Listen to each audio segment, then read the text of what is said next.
Bab 441. Kamu juga bandit rupanya, ujar Blackie tercengang. Pantas saja Mary kelihatan sangat familiar dengan sarang bandit, ternyata dia juga seorang bandit terkenal. Detik berikutnya, Blackie makin bersemangat.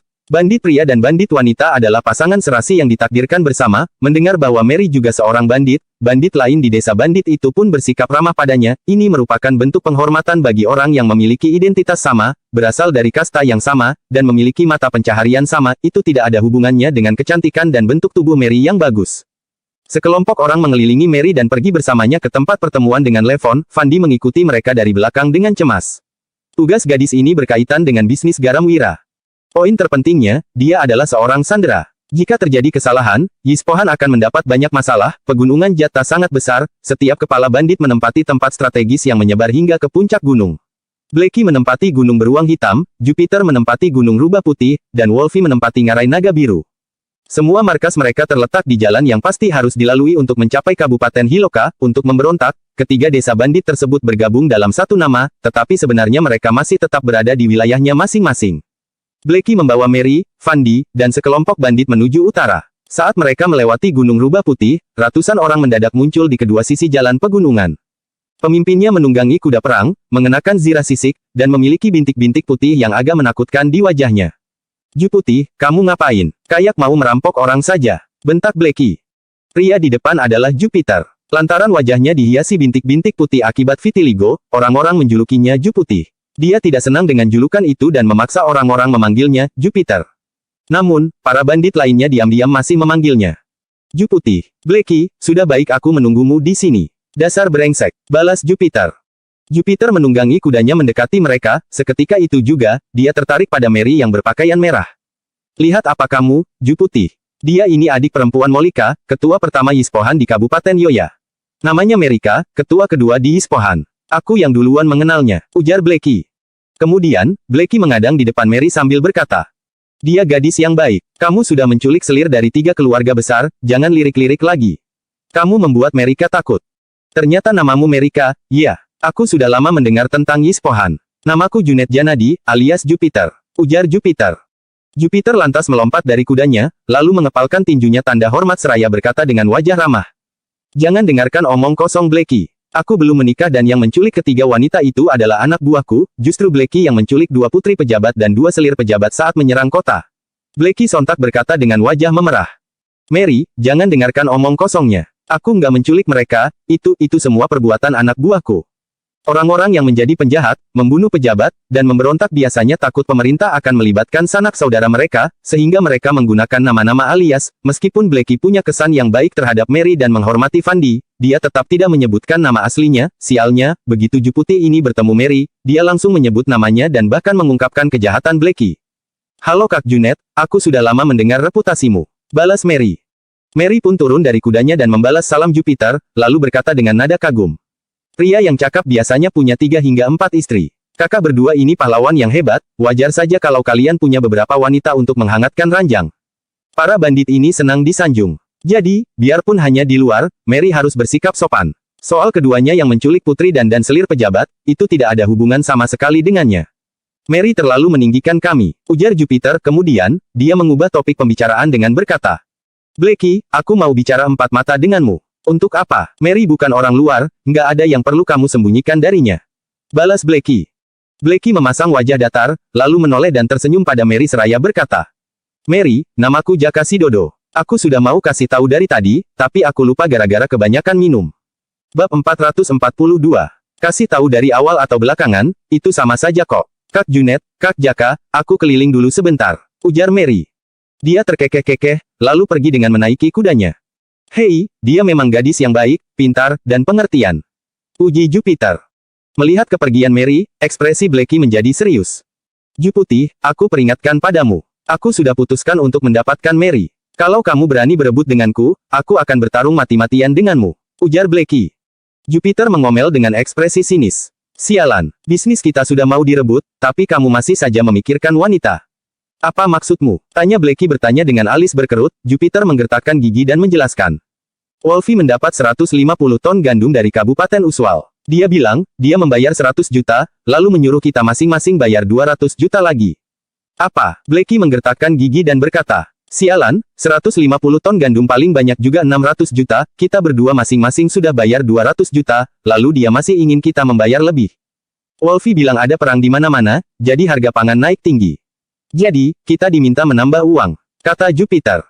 Kemudian, dia menggertakkan gigi dan melanjutkan. Nggak hanya uang, dia juga ingin kita mengumpulkan pasukan ke Ngarai Naga Biru dan berlatih bersama dengan sistem militer, kalau nggak, dia nggak akan membagi kita makanan. Bukankah ini bakal menghancurkan bisnis kita? Nggak, aku nggak setuju, ujar Blackie dengan ekspresi muram. Selama pemberontakan, kita membiarkan dia memimpin sebagai formalitas, tapi dia benar-benar mengira dialah bosnya. Aku nggak mau mengikuti dia lagi. Nggak apa-apa kalau kamu nggak mau ikut dia, tapi kamu perlu pikirkan soal makanan. Kalau nggak, gimana kamu bisa bertahan di musim dingin? Jupiter menghela napas dan berkata, penduduk dusun terdekat juga sama melaratnya, kita nggak bisa dapat makanan dari mereka. Blackie mengerutkan alisnya dan berkata, tapi, kenapa kamu mencariku? Aku khawatir kamu ngotot melawan dia, lalu malah langsung dibunuh begitu sampai di wilayahnya. Jelas Jupiter. Kemudian, Jupiter mengulurkan telapak tangannya seraya berkata, lebih baik kita tunduk padanya dulu untuk melewati musim dingin ini. Setelah keadaan membaik, kita baru kembali ke tempat kita masing-masing. Oke, jawab Blackie sambil menerima uluran tangan Jupiter. Aliansi rahasia pun terbentuk saat itu. Sekelompok orang itu kembali melanjutkan perjalanan ke Ngarai Naga Biru. Ngarai Naga Biru lebih berbahaya daripada Gunung Beruang Hitam dan Gunung Rubah Putih. Ngarai itu memanjang sejauh 5 km. Ada gua di mana-mana di kedua sisi gunung. Begitu kedua kelompok itu muncul, bendera segera dipasang di kedua sisi Ngarai. Levon yang menunggangi kuda tinggi dan mengenakan baju zirah cerah muncul dengan berwibawa. Di belakangnya, ada sekelompok bandit yang semuanya mengenakan baju zirah. Mereka terlihat seperti tentara pada umumnya. Jenderal Blackie, Jenderal Jupiter, semua prajurit sekalian, kalian sudah bekerja keras. Ujar Levon sambil menangkupkan tinjunya untuk memberi hormat. Kemudian, dia bertanya dengan pandangan tertuju pada Mary. Siapa ini? Tanpa menunggu keduanya diperkenalkan, Mary langsung menceritakan identitasnya sendiri. Ternyata Mary, iya, aku pernah dengar dari Kak Molika kalau kamu ini adik yang pintar, cantik, jago bela diri. Ternyata semua itu benar, kata Levon. Usai berbasa-basi, Levon mengubah topik pembicaraan dengan berkata, hari ini kebetulan ada acara besar, bagaimana kalau Mary ikut bergabung? Putu mengernyit mendengarnya, penyakit mata keranjang Levon kambuh lagi. Lagi-lagi dia berbuat sesukanya begitu melihat wanita cantik. Sungguh memalukan jika seorang bandit wanita dibiarkan bergabung dengan pasukan Wolpin. Namun, Putu juga tidak bisa menyanggah dan melukai wibawa Levon di depan umum. Mary mencari alasan untuk menolak dengan berkata, terima kasih atas kebaikanmu, Kak Wolfie. Ini pertama kalinya aku datang ke wilayahmu dan aku juga belum berkontribusi apapun. Jadi, aku nggak bisa menerima kebaikan Kak Wolfie begitu saja. Meski biasanya ceroboh, Mary masih bisa membaca situasi dengan jelas. Sudah ada pemberontakan di sini, jika dia bergabung dengan mereka, kakaknya juga akan terlibat. Jarak Kabupaten Yoya cukup dekat dengan kota pusat pemerintahan Jagabu. Ispohan bisa langsung hancur jika Panglima Yuda mengirim pasukannya ke sana. Bab 443. Levon mengibaskan tangannya dan berkata dengan bangga. Hei, aku ini berteman baik dengan Kak Molika. Karena kamu adik perempuannya, itu artinya kamu juga saudaraku. Bukan masalah besar bagiku untuk memberimu satu jabatan. Kalau kamu menolak, itu artinya kamu malah nggak menghargaiku. Mary tersenyum pahit dan mengangguk seraya berkata. Terima kasih, Kak. Saudara-saudara sekalian, kita sudah memberontak dan nggak ada jalan untuk mundur lagi. Seru Levon. Levon melihat ke sekeliling dan berteriak. Sekarang, kita harus bekerja sama dan terus berjuang. Kalau sukses, kita semua akan menjadi pahlawan di masa depan. Kalau gagal, seenggaknya hidup kita nggak sia-sia. Seenggaknya kita sudah membunuh tuan tanah, bangsawan tiran, dan pejabat korup yang menindas kita. Orang-orang pasukan Wolpin merespons dengan suara pelan. Setelah antusiasme memberontak di awal berlalu, yang tersisa di hati tiap-tiap orang sekarang hanyalah ketakutan, mereka takut kerajaan tiba-tiba mengirim pasukan untuk menyerang. Mereka tidak hanya akan mati karena memberontak, tetapi juga mengkhawatirkan kerabat dan teman mereka yang juga akan ikut dibantai. Bahkan, anjing yang mereka pelihara di rumah juga tidak akan luput dari hukuman. Aku sudah memutuskan untuk mengumpulkan semua orang dan membuat formasi militer. Levon menyampaikan pidato yang telah disiapkannya sejak awal. Aku akan memimpin seluruh pasukan. Kemudian, ada 6 jenderal pendamping yang masing-masing akan memimpin 500 orang. Di bawah jenderal pendamping, ada jenderal batalion, mayor, kapten. Mata Fandi bersinar ganjil. Orang-orang pasukan Wolpin ini akan membentuk sebuah organisasi militer. Jika diberi waktu untuk berkembang, takutnya mereka akan makin merajalela. Namun, sejak kematian Panglima Dirga, Fandi tidak lagi peduli pada pemberontak. Selama itu tidak mengganggu bisnis Wira, dia juga tidak peduli meski pasukan Wolpin membuat keributan. Levon melambaikan tangannya, lalu seseorang maju dan mengulurkan stempel. Levon mulai menyampaikan jabatan orang-orang dengan berkata, "Aku akan memberikan gelar Jenderal Pendamping pada Jenderal Blackie, Jenderal Jupiter, Jenderal Mary." Berhubung Blackie dan Jupiter telah mendiskusikan masalah ini sebelumnya, mereka segera memberi hormat dan menerima stempel tersebut. Mary tercengang mendengar Levon memberinya jabatan jenderal. Dia pun menerima stempel dengan bersemangat dan juga gugup. Tak lama, pembagian stempel bagi sekelompok orang itu selesai. Masing-masing orang memainkan stempelnya dan terlihat sangat bersemangat. Mereka mendapat jabatan jenderal tingkat kelima atas, jenderal pendamping tingkat kelima bawah, jenderal batalion tingkat keenam atas, dan mayor tingkat keenam bawah. Kapten yang berpangkat terendah juga berada di tingkat ketujuh atas, setara dengan pemimpin kabupaten. Sementara itu, ketua tim kecil lainnya berada di tingkat ke-8 dan ke-9. Selama ini, mereka menjalani kehidupan yang sulit. Jadi, ketika memikirkan status dan pangkat mereka saat ini setara dengan orang terkemuka di kabupaten, semangat mereka bangkit kembali. Mereka merasa bahwa meskipun harus mati, pemberontakan kali ini tidak akan sia-sia. Tiba-tiba, semua orang di lembah berseru, "Hidup Jenderal!" Melihat reaksi para bandit itu, Levon merasa sangat puas, tetapi hatinya sedikit muram. Bagaimana pendapat Nona Dian padanya saat melihat kejadian ini? Dia pasti akan kagum sekali. Semua ini salah, pujangga busuk itu. Dia sudah merayu dan meracuni pikiran Nona Dian. Jika tidak, Nona Dian pasti sudah menjadi miliknya. Jika bukan karena harus mempertimbangkan situasi secara keseluruhan, Levon pasti sudah mengirim pasukannya ke Kabupaten Uswal untuk membunuh Wira. Saat memikirkan hal ini, Levon melirik Mary yang cantik itu lagi. Dia menyipitkan matanya dan mendekati wanita itu, lalu berkata, "Mary, kenapa kalian berdua datang ke pegunungan Jata?" Mary berkata dengan cemberut. "Ceritanya panjang, intinya, ada pencuri kecil yang menyuruhku ke sini." Levon tersenyum tipis dan berkata, "Sepertinya kamu ditindas seseorang, ya. Beritahu aku, pencuri mana yang menindasmu? Aku akan memimpin pasukanku untuk menghajarnya." "Lupakan saja, sebenarnya, dia juga nggak sejahat itu. Akulah yang duluan mencari masalah dengannya," ujar Mary. Dia menghela napas, lalu menatap Fandi di samping dan berkata dengan serius, "Kak Levon, apa aku boleh minta tolong sesuatu padamu?" Levon tersenyum, lalu menjawab, "Kenapa harus sungkan, katakan saja langsung." Mary berkata, "Sebenarnya, seseorang memintaku datang ke Kabupaten Hiloka untuk mencari tahu tentang situasi di sini. Dia ingin membeli batu giok air di Kabupaten Hiloka dan akan melewati Kabupaten Hiloka nggak lama lagi. Kak Levon, tolong jangan mempersulit dia." Levon terkekeh-kekeh, lalu berkata, "Karena Mary yang memintanya padaku, aku tentu akan membantumu." "Siapa orang itu? Aku perlu mengetahui namanya sebelum bisa memberikan perintah." "Namanya Wira, pelajar dari Dusun Darmadi, Desa Pimola, Kabupaten Uswal. Paman Fandi ini adalah bawahannya, dia sengaja datang ke sini untuk membelikan batu giok bagi Wira," jelas Mary sambil menunjuk ke arah Fandi. Mary membatin, "Pencuri busuk, kamu sudah menyandera aku. Tapi, aku justru membantu bisnismu. Aku cukup baik padamu, bukan?" Bab 444. "Apa, Wira?" seru Levon. Sorot matanya menjadi muram dan niat membunuhnya melonjak keluar. Pria itu mengandalkan kemampuannya menulis beberapa puisi buruk untuk merayu Nona Dian. Sekarang, bahkan Mary juga jatuh ke dalam cengkeramannya. Dia benar-benar pantas dibunuh. Mary bertanya, "Kak Wolfie, kamu sepertinya mengenal dia, iya?" Levon terkekeh-kekeh dan menjawab, "Aku pernah mendengar namanya, tapi aku belum pernah bertemu secara pribadi. Karena dia temanmu, aku tentu akan membantunya." "Kak Wolfie, kamu salah paham. Dia bukan temanku, ini hanya kesepakatan di antara kami," jelas Mary. Setelah itu, dia menoleh dan berkata, "Paman Fandi, aku sudah melakukan tugasku, perjanjian antara aku dan Wira sudah selesai. Kamu bisa kembali dan beritahu Wira. Aku akan kembali sendiri ke Yispohan." Fandi mengepalkan tinjunya tanda hormat, lalu berbalik dan pergi dari situ. Dia harus segera kembali dan memberitahu Wira bahwa janji Wolfie ini tidak bisa dipercaya. Barusan, dia bahkan merasakan niat membunuhnya. "Ucup, beritahu saudara-saudara kita untuk tidak mempersulit pria bernama Wira itu," perintah Levon. Dengan sorot mata muram, dia melirik ke arah Fandi yang sudah pergi.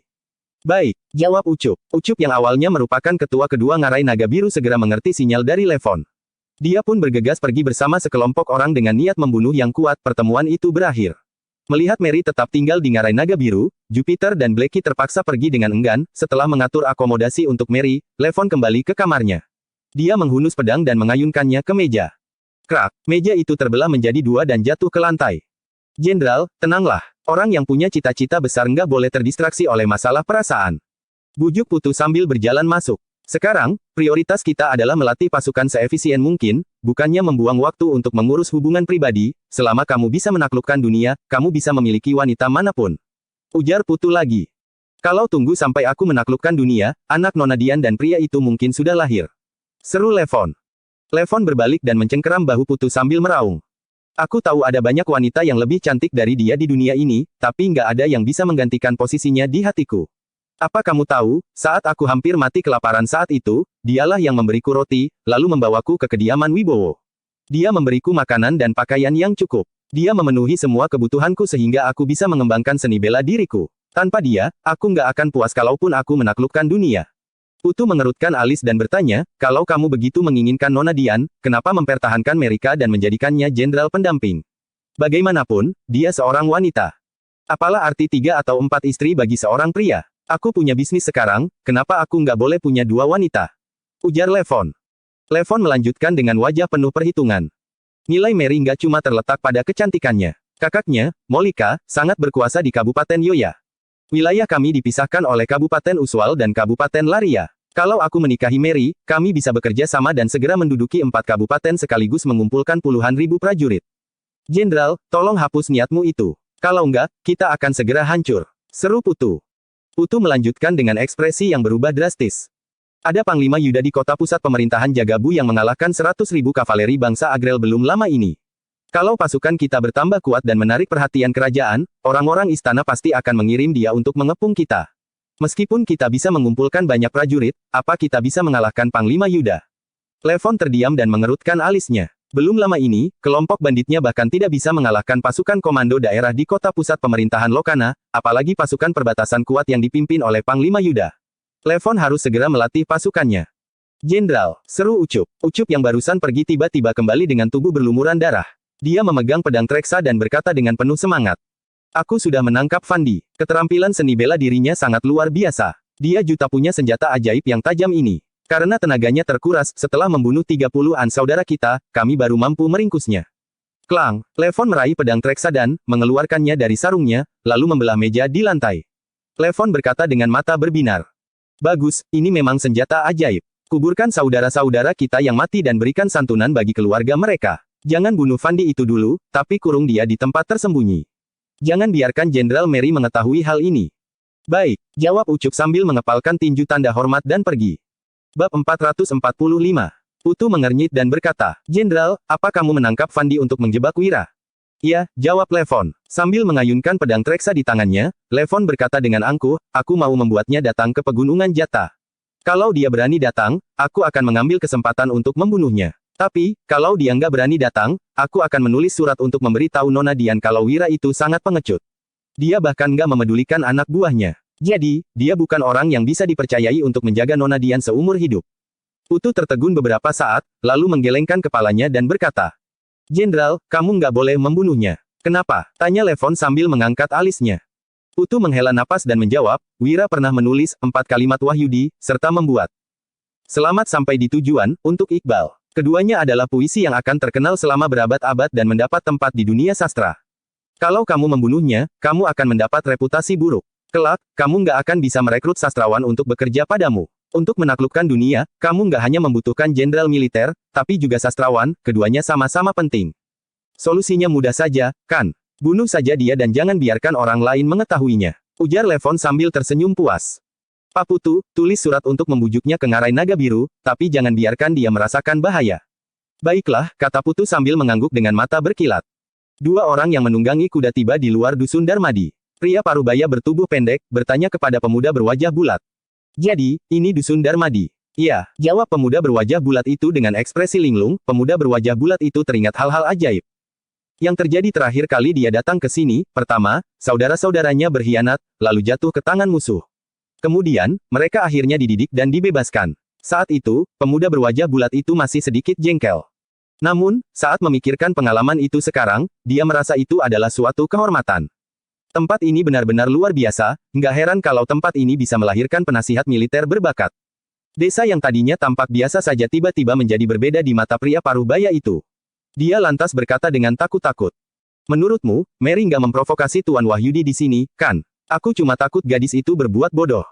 Kedua orang ini adalah Molika dan Jamal, ketua pertama dan ketua 9 Yispohan. Selama berhari-hari di Yispohan, Molika masih terus mengkhawatirkan adiknya. Dia takut adiknya itu akan diam-diam melarikan diri. Jadi, Molika memutuskan untuk mengingatkan adiknya bahwa dia tengah menggenggam peluang yang sangat besar. Kemudian, Molika meminta Jamal yang lahir di Kabupaten Uswal untuk membawanya ke sini. Jangan khawatir, Ketua, ujar Jamal sambil tersenyum. Kalaupun Ketua Molika membuat ulah, Tuan Wahyudi pasti bisa menaklukkannya. Nggak ada yang nggak bisa dilakukan Tuan Wahyudi di dunia ini. Apa kamu tahu apa yang dilakukannya pada saudara-saudaraku waktu itu? Saat kembali menceritakan apa yang terjadi saat itu, wajah bulat Jamal masih penuh keterkejutan.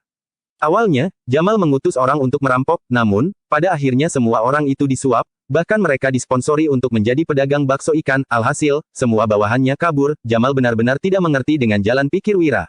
Strategi cerdik Tuan Wahyudi selalu nggak terduga. Aku sudah cukup bangga Yispohan masih bisa bertahan meski sudah dikalahkan 2 kali oleh Tuan Wahyudi. Ujar Molika. Molika itu berdecak dan berkata, bisa tinggal dengan Tuan Wahyudi itu benar-benar berkah bagi Mary. Aku cuma berharap dia bisa jaga sikap dan belajar sesuatu dari Tuan Wahyudi. Kalaupun dia cuma belajar 10% ilmu dari Tuan Wahyudi, Mary akan terbebas dari kekhawatiran dalam hidup ini. Ya, jawab Jamal sambil mengangguk berulang kali. Aku saja ingin tinggal di sini sebagai sandera Tuan Wahyudi.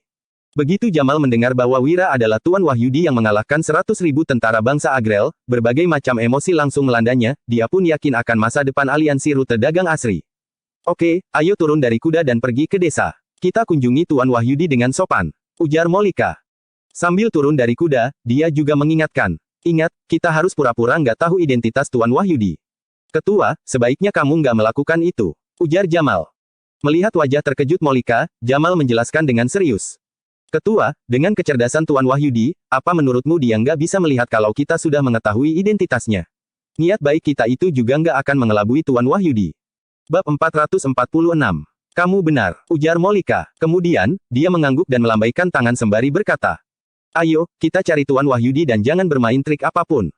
Ketika pulang, Wira melihat seorang pria tua dan 2 pemuda. Dia bertanya, apa kalian datang dari Kabupaten Hiloka? Tuan, aku Salman dan mereka anakku, Fauzan dan Farid, ucap Salman. Dia berlutut dan menunjuk kedua putranya, lalu menceritakan kejadian malam itu sambil menangis. Sementara itu, Fauzan dan Farid melihat sekeliling dengan terkejut dan juga kebingungan. Menurut mereka, seharusnya orang yang mereka temui adalah orang kaya yang tinggal di rumah besar, namun, rumah ini hanya terlihat sedikit lebih bagus dari rumah biasa. Hanya saja, banyak rumah bata yang sedang dibangun di luar dan banyak orang terlihat sangat senang. Ini adalah pemandangan yang tidak bisa ditemukan di desa biasa. Wira segera memapah Salman, lalu berujar, Pak, cepat berdiri. Aku sangat senang kalian bisa datang memberitahuku kabar ini. Jarak antara 2 desa sekitar 50 km. Jadi, sangat tidak mudah bagi orang biasa untuk berjalan sejauh ini. Tuan, Fandi dan Nona Mary ditangkap oleh perampok karena menolong keluargaku. Kalau kami nggak datang untuk menyampaikan kabar ini, itu berarti kami benar-benar keterlaluan, kata Salman. Salman menyeka air matanya, lalu membuka tas dan berucap, ini uang yang diberikan Fandi kepadaku malam itu. Menurut Salman, Fandi dan Mary yang ditangkap Blackie pasti akan celaka. Jadi, bisnis ini pasti tidak bisa dilanjutkan lagi. Kamu nggak usah khawatir, mereka pasti baik-baik saja dan bisnis kita tetap dilanjutkan, sahut Wira. Dia mengembalikan uangnya dan mulai bertanya tentang perampok Wolpin Kabupaten Hiloka. Salman yang sering mengumpulkan tanaman di Gunung tahu lebih banyak informasi daripada orang biasa. Dia tahu sedikit mengenai para perampok di sekitar. Jadi, Salman menceritakan tentang perampok dari Ngarai Naga Biru, Gunung Rubah Putih, Gunung Beruang Hitam, dan beberapa gunung lainnya. Setelah mendengarnya, Wira berdiri dan berpesan. Gavin, suruh kantin siapkan makanan enak untuk Pak Salman dan anaknya. Biarkan mereka istirahat di sini malam ini, besok baru pulang.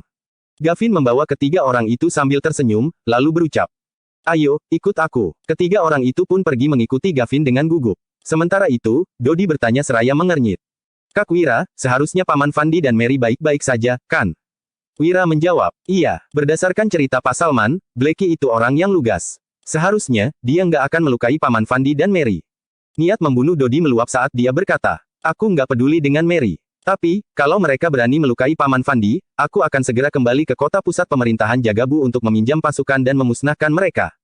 Raut wajah Wira menjadi muram. Dia menjelaskan, kamu pikir meminjam pasukan sangat mudah. Tanpa perintah pemerintah, mengerahkan pasukan sendiri sama saja dengan memberontak. Coba saja kamu kembali ke kota pusat pemerintahan Jagabu, lihat siapa yang berani meminjamkan pasukan kepadamu. Dodi berpikir sejenak sebelum mengangguk. Dia juga tahu biasanya Chandra, Basuki, dan Herdian menganggap dia saudara karena Wira.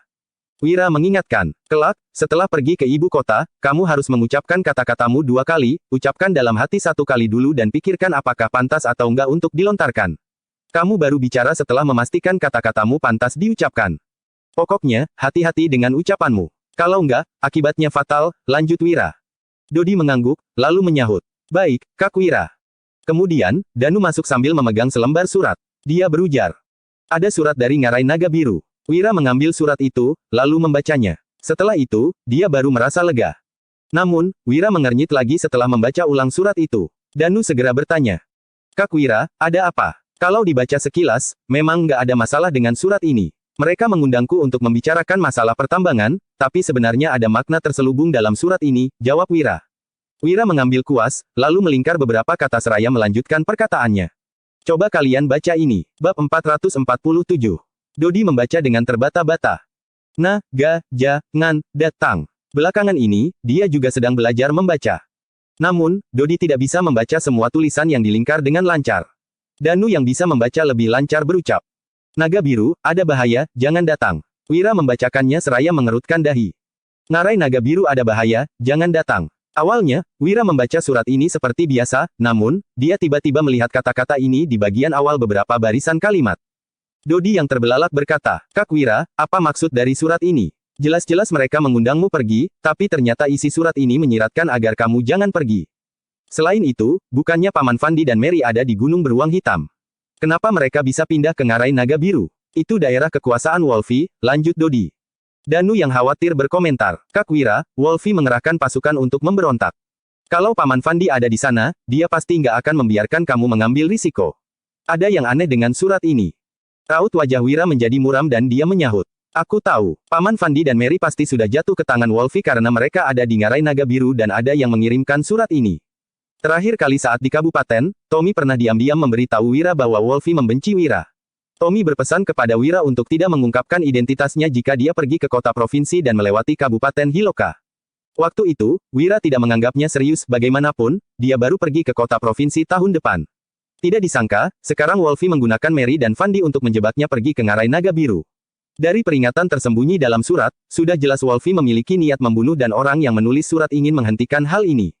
Raut wajah Dodi menjadi muram. Dia berujar, apa, aku akan bawa anggota untuk menyerang Ngarai Naga Biru dan menyelamatkan Paman Fandi.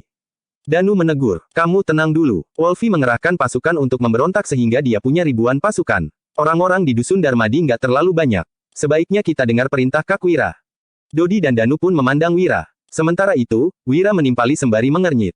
Kita pasti harus menyelamatkan Paman Fandi, kumpulkan pasukan Zirah Hitam, tentara pensiun, dan pemuda dari tim pengawal. Besok pagi kita berangkat ke Kabupaten Hiloka. Danu yang terkejut menyahut, Kak Wira, tapi anggota kita nggak cukup kuat untuk menyerang.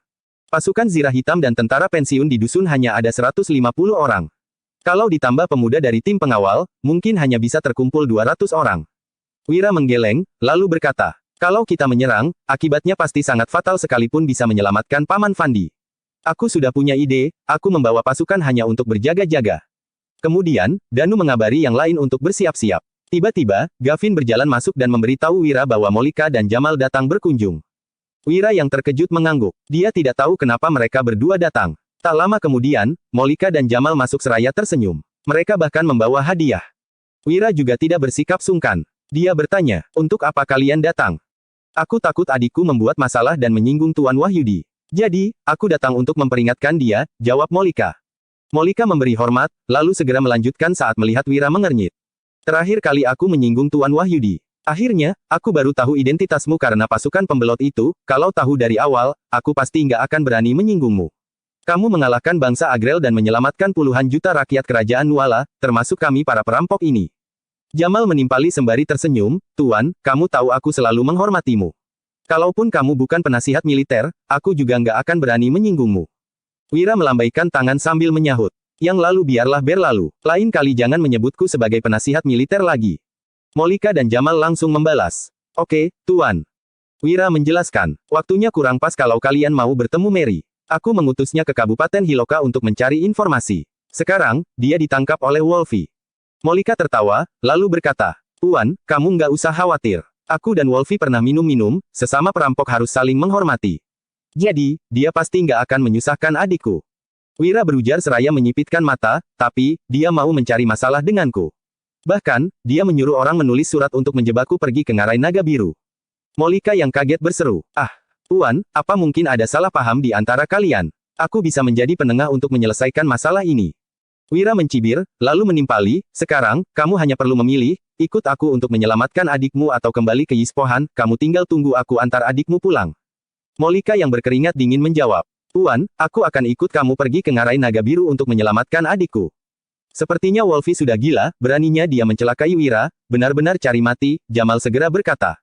"Tuan, aku juga akan mendukungmu." Wira menyahut seraya menyipitkan mata, "Kalau begitu, aku akan memberi kalian tugas." Molika dan Jamal berujar, "Kami akan mendengar perintah Tuan." Sementara itu, Gavin membawa Salman, Fauzan, dan Farid ke kantin. Setelah berpesan kepada koki, Gavin membawa mereka bertiga ke bak air di samping kantin. Gavin mengambilkan air hangat dan sabun, lalu mengajari Salman dan anaknya cara mencuci tangan. Sekarang, ini adalah kebiasaan warga dusun Darmadi. Sebelum makan, harus cuci tangan untuk menjaga kebersihan. Begitu Salman dan anaknya mengambil sabun untuk cuci tangan, air dalam baskom langsung menjadi hitam. Mereka bertiga pun tertegun. "Sabun ini sangat enak dipakai, bisa mencuci kotoran sampai sebersih ini, apa kalian memakai sabun ini untuk mencuci muka?" ujar Salman yang terkejut. Dia teringat dengan wajah dan tangan warga dusun Darmadi yang sangat bersih. Gavin tersenyum dan menjawab. "Ini sabun yang diciptakan Tuan Wahyudi dan dijual 3.000 gabak di pasaran." 3.000 gabak, seru Salman dan kedua anaknya. Tangan mereka gemetaran sehingga sabun pun jatuh ke dalam baskom. Astaga, ternyata mereka mencuci tangan dengan sabun seharga 3.000 gabak, benar-benar menghamburkan uang. Gavin mendesak lagi. "Cepat cuci bersih, makanannya sudah siap." Salman dan kedua anaknya segera mencuci wajah dan tangan mereka. Di meja sudah disajikan roti isi daging, nasi, sup ayam, tumis ikan, bihun goreng, tumis sawi putih, dan ayam kukus. Salman, Fauzan, dan Farid menelan ludah, mereka terlihat tidak percaya. Tadi, Wira menyuruh bawahannya untuk menyiapkan makanan enak. Salman dan kedua anaknya mengira yang dimaksud Wira hanya nasi putih atau mie. Siapa sangka, ternyata makanan yang disiapkan begitu lengkap. Gavin yang membantu mengambilkan nasi untuk mereka bertiga tersenyum sambil berucap. "Maaf, kantin nggak ada persiapan. Jadi, hanya bisa memasak beberapa sayur ini. Semoga kalian nggak keberatan." "Nggak keberatan," sahut Salman dan kedua anaknya seraya menggeleng. Awalnya, mereka masih agak canggung. Lama-kelamaan, mereka bertiga pun makan dengan lahap, meskipun sering mengumpulkan tanaman di gunung dan kondisi keluarga Salman lumayan baik, bisa mengenyangkan perut sudah cukup beruntung. Mereka hanya bisa makan daging setahun sekali dan tidak pernah menikmati makanan selezat ini. "Pelan-pelan, jangan sampai tersedak. Minum sup dulu," bujuk Gavin. Melihat mereka bertiga yang makan dengan lahap, dia teringat dengan diri sendiri, 2 bulan yang lalu, kondisi Gavin dan kedua saudaranya juga tidak lebih baik dari Salman dan kedua anaknya. Gavin dan keluarganya bisa menjalani hidup yang bahagia dan makan daging setiap hari karena Wira. Bukan hanya itu, dusun Gabrata juga ikut mendapatkan keuntungan dengan membakar batu bata untuk dusun Darmadi. Sekarang, semua warga desa mempunyai pekerjaan dan kebutuhan mereka sudah tercukupi. Salman dan kedua anaknya segera minum sup. Sambil minum, mereka menangis. Salman dan anaknya tidak pernah membayangkan mereka bisa makan makanan selezat ini. Sekarang, mereka bisa menikmatinya. Salman, Fauzan, dan Farid tidak berhenti makan sampai perut mereka terasa begah. Mereka bersendawa sembari memandang makanan di meja dengan tidak rela. Ketiganya masih ingin makan, tetapi sudah tidak sanggup lagi. Kemudian, para penduduk desa berduyun-duyun datang ke kantin, lalu mencuci tangan dan mulai makan. Salman dan kedua anaknya terkejut melihat ini. Segerombolan orang itu memakan roti isi daging, serta mengambil sup ayam, tumis ikan, sawi putih, dan nasi. Mereka semua makan dengan bebas. Salman tertegun sejenak sebelum bertanya. "Gavin, hari ini ada acara perayaan?" "Iya." Gavin menyeringai, lalu menjawab. "Nggak ada acara perayaan. Ini memang kehidupan kami sehari-hari. Setiap hari kalian makan begini," kata Salman yang tampak tidak percaya. Fauzan dan Farid juga curiga. Semua makanan ini bahkan lebih enak dari makanan tuan tanah. Rakyat biasa yang bisa makan nasi sampai kenyang setiap hari saja sudah cukup beruntung, mana ada yang bisa makan daging setiap hari. Gavin menimpali seraya tersenyum, "Tuan takut kami nggak rela beli makanan enak, jadi dia membangun kantin ini. Dia menyediakan makanan 2 kali sehari. 1 macam sayur, sup, beberapa macam daging, nasi, dan roti isi daging. Kami boleh makan sepuasnya." "Ah," seru Salman yang tercengang. Sebenarnya, mereka tidak percaya. Namun, setelah mengamati para penduduk desa, Salman dan anaknya langsung percaya, wajah semua penduduk tampak berseri-seri dan berisi. Tidak seperti rakyat biasa yang kurus kerempeng, Fauzan berdecak, lalu berkomentar. "Pantas saja banyak orang datang bekerja untuk Tuan Wira, makanan ini benar-benar enak." Kalaupun nggak digaji, pasti banyak yang berebutan datang. Farid juga ikut mengangguk. Gavin segera menjelaskan, mereka semua digaji, setiap orang yang bekerja untuk tuan pasti dibayar. Contohnya para koki ini, setidaknya setiap bulan mereka bisa menghasilkan 2.000 gabak. Tim penangkap ikan mendapat 2.000 gabak, tim pengawal mendapat 4.000 gabak, dan para pengurus mendapat 10.000 gabak. Apa? Ujar Salman dan kedua anaknya yang terperangah. Awalnya, mereka mengira para penduduk desa ini tidak mendapat gaji lagi karena makanan di Dusun Darmadi sangat enak. Bagaimanapun, saat ini musim dingin. Banyak orang kesulitan sehingga biasanya orang yang memberi pekerjaan hanya menyediakan makanan. Siapa sangka, orang-orang yang bekerja di Dusun Darmadi malah digaji, bahkan upahnya sangat tinggi. Gavin melanjutkan dengan bangga, bukan hanya gaji tinggi, kami bahkan mendapatkan fasilitas lain. Salman yang tidak paham bertanya, fasilitas. Gavin menjelaskan.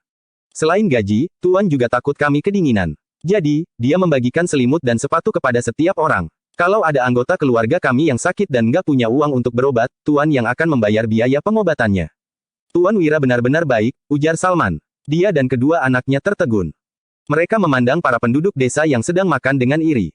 Saat makan, penduduk desa membahas tentang berapa gaji yang mereka dapat bulan lalu, total gaji yang didapatkan keluarga mereka, dan rencana untuk membangun rumah bata tahun depan. Paling sedikit mereka bisa mendapatkan 2.000 gabak, paling banyak sekitar 10.000 gabak.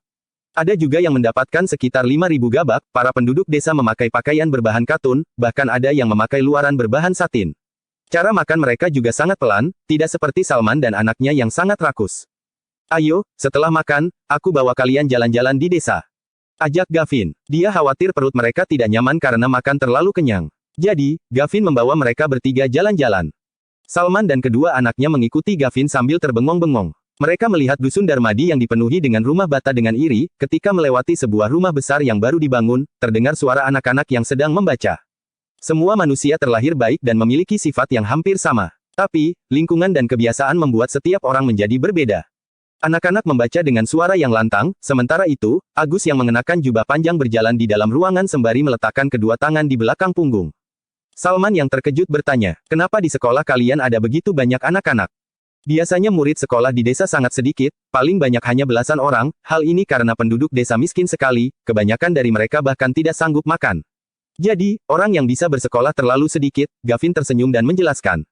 Ini sekolah dasar yang dibangun tuan. Sekolah di sini nggak perlu bayar, bahkan anak yang prestasinya bagus akan mendapatkan hadiah.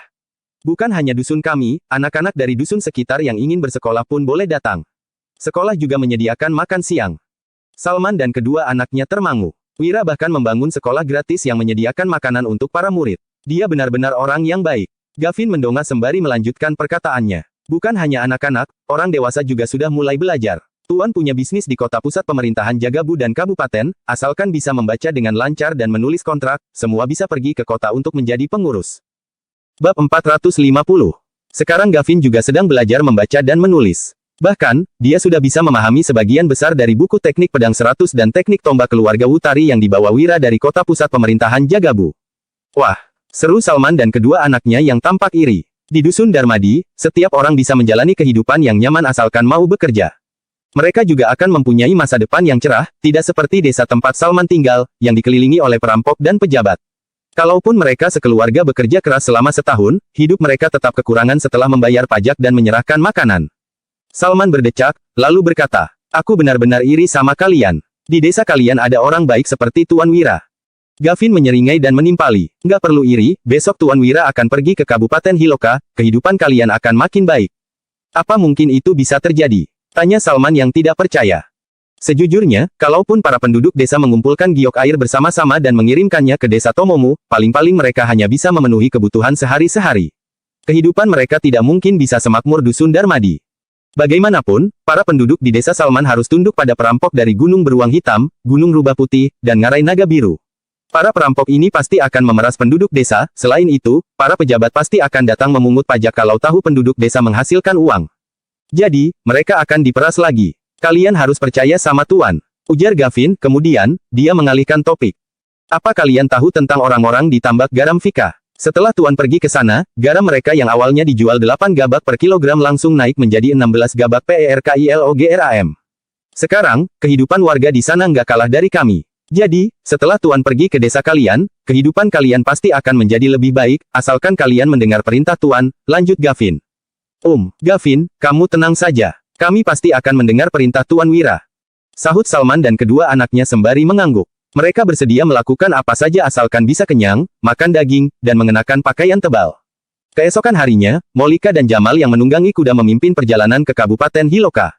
Sementara itu, Wira berangkat dengan membawa 40 tentara senior pasukan Zirah Hitam, 100 tentara pensiun, 60 pemuda dari tim pengawal, 50 baju Zirah, 200 busur silang Zeta, makanan, kereta kuda, serta Salman dan kedua anaknya. Pagi-pagi, pasukan kereta kuda yang panjang datang ke Kabupaten Uswal sehingga membuat pasukan penjaga tembok kota terkejut. Bagaimanapun, pasukan sebanyak ini terlihat seperti perampok yang datang menyerang kabupaten. Untung saja, pasukan penjaga mengenali orang-orang dari Dusun Darmadi. Begitu melihat Danu dan Dodi, pasukan penjaga pun membiarkan rombongan Wira masuk. Kedatangan mereka langsung menggemparkan seluruh kabupaten. Sebelum pasukan kereta kuda melewati tembok kota, Fadil dan Regan bergegas kemari. Fadil bertanya sembari tersenyum canggung. Tuan Wahyudi, Tuan Zabran, untuk apa kalian membawa begitu banyak anggota? Setiap kali Wira masuk ke kabupaten, dia pasti akan melakukan pembantaian. Bahkan, semua keluarga kaya kabupaten sudah dihabisi semua. Kali ini, Wira datang membawa pasukan besar. Entah siapa lagi yang akan dia habisi, jangan-jangan Fadil. Terakhir kali, Fadil yang menyinggung Wira pergi ke kediaman keluarga Wibowo untuk meminta maaf. Alhasil, Wira tidak mau menemui Fadil. Beberapa waktu yang lalu, terjadi pemberontakan di Kabupaten Hiloka. Dengar-dengar, patinya bahkan dibunuh. Sekarang, Fadil sudah menyinggung Wira, tetapi Wira tidak menerima permintaan maafnya. Itulah sebabnya, Fadil tidak bisa hidup dengan tenang. Regan yang berada di samping juga tersenyum canggung. Begitu melihat Fadil, Dodi berkata tanpa sungkan. Minggir, nggak ada urusannya sama kamu. Fadil yang merasa canggung pun mundur. Kemudian, Wira berujar sembari melambaikan tangan. Tunggu, kami mau pergi ke Kabupaten Hiloka dan membutuhkan baju Zirah. Apakah Pak Fadil bisa meminjamkannya? Dengan alasan memperbaiki baju Zirah, Wira sudah mendapatkan 50 baju Zirah dari pasukan perbatasan. Namun, pasukan Wira terdiri dari 200 orang. Jadi, sebagian besar dari mereka tidak memakai baju Zirah. Kalau pertarungan dengan perampok Wolpin benar-benar terjadi, pasukan yang tidak memakai baju Zirah pasti akan terluka parah.